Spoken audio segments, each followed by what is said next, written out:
was with great toil and sacrifice that countless Black Americans labored to help build a better South Carolina and a better America. But for decades, thousands upon thousands of students graduated from Palmetto State schools without a full appreciation and understanding of the plight, fight, and accomplishments of Black South Carolinians and other African American history makers. Seeing the void, 25 years ago, AT&T established the African American History Calendar. Its aim? To educate, motivate, and inspire this state's youth, indeed all of us, by sharing the stories of many Black trailblazers, freedom fighters, entrepreneurs, and others with South Carolina roots. Since its inception, the calendar has recognized nearly 300 Black history makers. The list includes civil rights and human rights activists, preachers and teachers, doctors and lawyers, politicians and community organizers, entertainers and sports icons. Their life stories are case studies in the amazing strength, fortitude, and will of African Americans. No matter the struggle, no matter the challenge, slavery, Black codes, discrimination, segregation, poverty, African Americans plowed forward, making a way out of no way.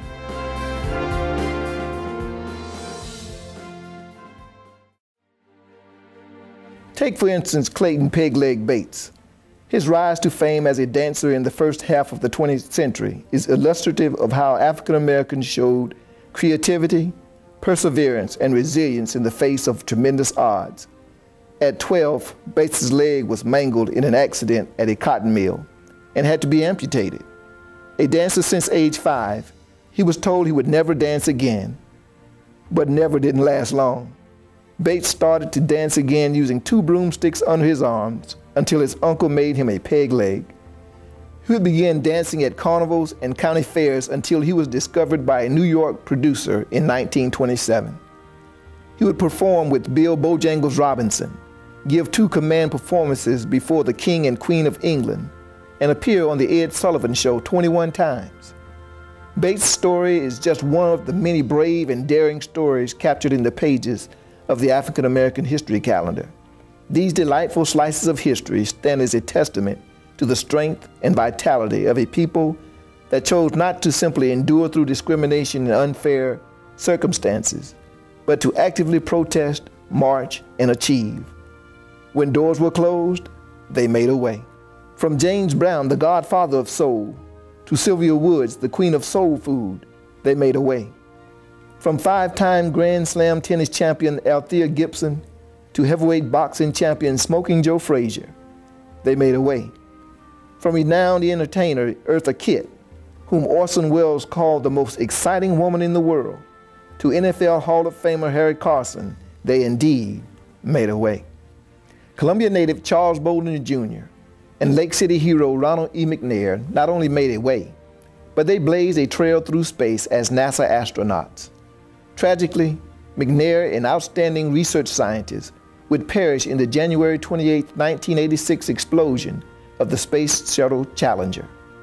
Bolden, who served in the Marines and flew more than 100 combat missions into North and South Vietnam, Laos, and Cambodia, would press on to become the first African American to head NASA.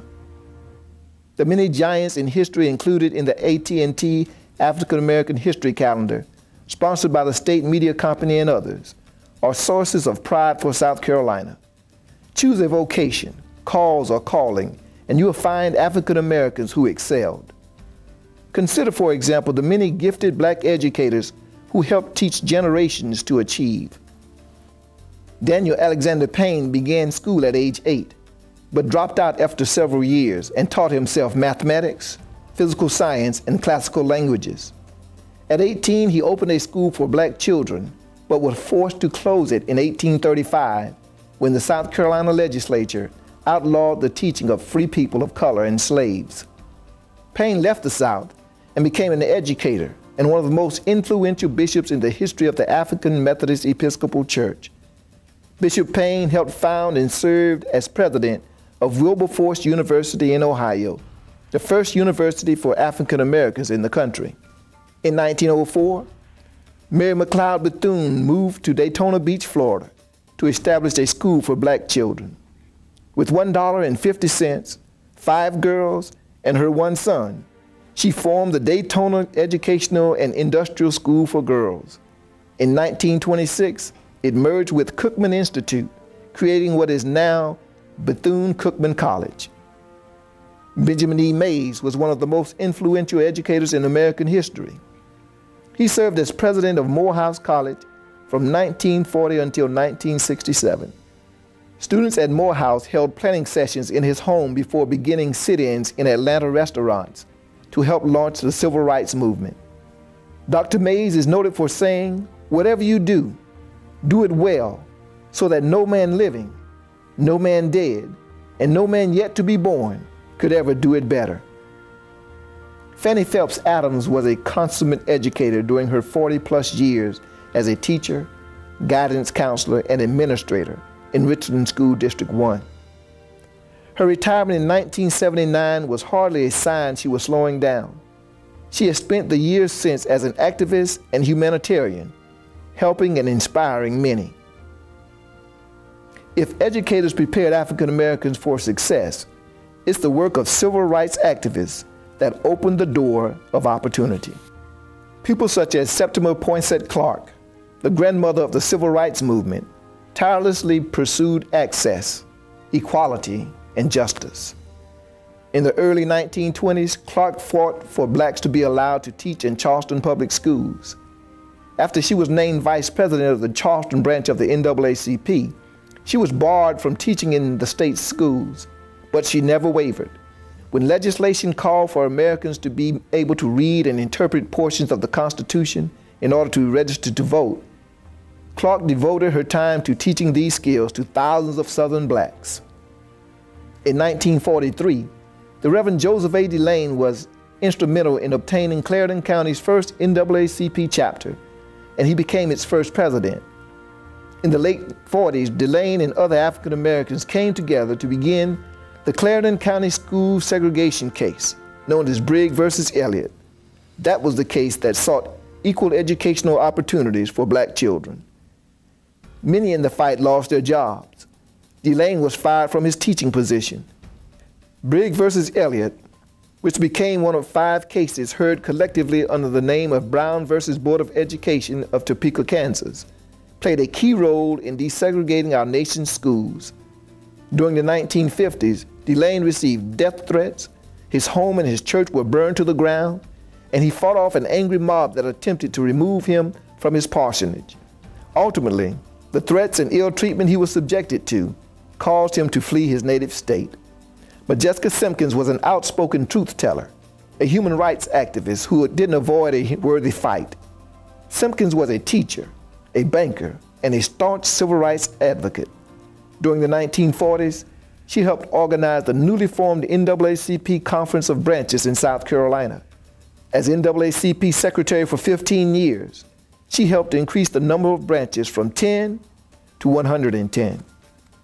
On June 22, 1954, Sarah Mae Fleming, a black maid, took a front seat on the segregated city bus. A white Columbia bus driver accused her of sitting in the whites-only section. She would file a lawsuit that led the 4th U.S. Circuit Court of Appeals to strike down segregation on city buses. 17 months after Fleming's stand, a woman named Rosa Parks did the same in Montgomery, Alabama. When civil rights activists would get into a bind, they'd often turn to black legal scholars who would use the law and the Constitution to secure justice and equality. Justice Jonathan Jasper Wright was the first African American licensed to practice law in South Carolina. In July 1868, Wright was elected as a delegate to South Carolina's Constitutional Convention. In the first election in which freedmen could vote, he was elected as senator from Beaufort County. Not long after, he was appointed to the South Carolina Supreme Court, becoming the first African American elected to any appeals court in the nation. Matthew J. Perry Jr., whose father died when Perry was age 12, overcame many hardships to excel as a civil rights lawyer. Perry's legal work helped achieve many successes for African Americans, integrating beaches, parks, restaurants, and public schools. His efforts led to the release of some 7,000 people arrested for sit-in protests. In 1963, He won the case which forced Clemson University to admit black students. Ultimately, he would rise to become a U.S. district judge.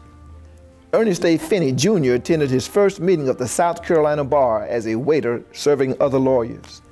As an African American, he couldn't join the bar. Nevertheless, Finney would distinguish himself as a defense and civil rights lawyer. He defended more than 6,000 clients who had been arrested for taking part in sit-ins, freedom rides, and demonstrations. In 1985, he was elected to the South Carolina Supreme Court, and in 1994, he became its first black Chief Justice. In 1985, I.S. Levy Johnson, who has had a distinguished legal career, became president of the South Carolina Bar, the association that once omitted blacks. In addition to being an outstanding attorney, Johnson also helped pry the door open for modern-day African-American legislators and politicians in South Carolina. In 1970, he became one of the first African Americans elected to the South Carolina General Assembly since Reconstruction. On November 8, 1983, the Reverend I.D. Quincy Newman, a soft-spoken civil rights activist during the 60s and 70s, became the first African American to be elected to the South Carolina Senate since Reconstruction. The first black to serve in the state Senate since 1887, the Reverend Newman served as field director of the state NAACP for 10 years, founded the Society for the Preservation of Black History, Art, and Folklore, and established 2 churches in Columbia. U.S. Representative James E. Clyburn was first elected to Congress in November 1992, becoming the first African American to serve in Congress from South Carolina since Reconstruction. In 2007, Congressman Clyburn's peers elected him Majority Whip, the third-ranking leadership position in the U.S. House of Representatives, and the highest rank ever attained by an African American in Congress. The late Janie Glimp Goree knew what it meant to make a way out of no way. Born in 1921 into a sharecropping family that struggled to support 9 children, financial problems forced her to attend several different high schools and kept her from entering college. Not to be deterred, she worked as a domestic to earn enough money to attend Benedict College in Columbia. She would graduate as valedictorian of her class in 1948. She taught high school mathematics for more than 3 decades, tutored the illiterate, and became involved in local politics and civic life. In 1978, she was elected mayor of Carlisle, becoming South Carolina's first African-American female mayor. Like many African-American history makers, Janie Glimp Goree's story is one of perseverance, hard work, and achievement. It's a story that inspires, uplifts, and motivates. Goree once said, "If you are capable and willing, it makes no difference if you are black, white, yellow, red, or purple. With God's help, you can do anything you want to do. Whatever you do," she said, "do the very best you can. Even if it is digging a ditch, dig it well and dig it deep." In other words, where there is a will, there is a way, even a way out of no way.